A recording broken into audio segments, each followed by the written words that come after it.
Hi friends, இன்றைக்கி பார்த்தீங்கன்னா கோயிலுக்கு புளி சாதம், மைசூர் போண்டா, ஃப்ரூட் அல்வா அதெல்லாம் ஆர்டர் வந்திருக்கு. அது பார்த்தீங்கன்னா சாப்பாடு வடித்து ஆற வச்சாச்சு.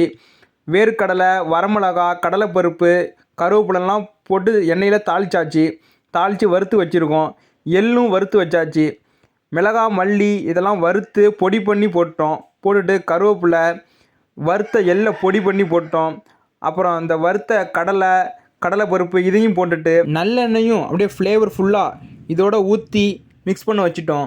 புளி காய்ச்சல் நேற்று நைட்டே போட்டு வச்சுட்டோம். அந்த புளி காய்ச்சலையும் இதோட ஊற்றி அப்படியே மிக்ஸ் பண்ண ஆரம்பிச்சிடலாம். புளி சாதத்துக்கு பாருங்கள், அப்படியே நல்லா மிக்ஸ் பண்ணிட்டோம். சாதத்தில் கட்டிப்படாத மாதிரி நல்லா மிக்ஸ் பண்ணி எடுத்துட்டோம். கிளறும் போதே நல்லா ஃப்ளேவர்ஃபுல்லாக இருந்துச்சு. நல்லெண்ணோட வாசம் நல்லா அந்த நல்லெண்ணோட ஃப்ளேவருக்கும் அந்த எள்ளோட வாசத்துக்கும் அந்த கடலைங்களோட ஒரு கடி படுறப்ப நறுக்குன்னு சூப்பராக வேறு லெவலாக இருந்துச்சு. புளி சாதம் சாப்பிட்டப்ப கோயிலில் போய், அதுவும் கோயில் புளி சாதம்னாலே ஒரு தனி டேஸ்ட்டு தாங்க. யாரெல்லாம் புளி சாதம் இந்த மாதிரி கோயிலில் போய் வாங்கி சாப்பிட்ருக்கீங்க, அனுபவம் உண்டுன்னு கீழே கமெண்ட் பாக்ஸில் கமெண்ட் பண்ணுங்கள். அடுத்து பார்த்தீங்கன்னா மைசூர் போண்டா போடுறதுக்கு நம்ம எண்ணெய் ஊற்றியாச்சு. உளுந்த மாவு ஒரு வீட்டு அழுட்டாங்க, அடுத்த வீட்டு போட்டிருக்காங்க, ஓடிக்கிட்டு இருக்கு கல்லில். அந்த சைடில் போண்டா போட ஆரம்பிச்சிட்டாங்க. மைசூர் போண்டா அப்படியே ஒன்று ஒன்றா உருட்டி உருட்டி போட்டு பால் மாதிரியே இருந்துச்சுங்க பார்க்குறதுக்கு. நல்லா பந்து மாதிரி சூப்பராக இருந்துச்சு.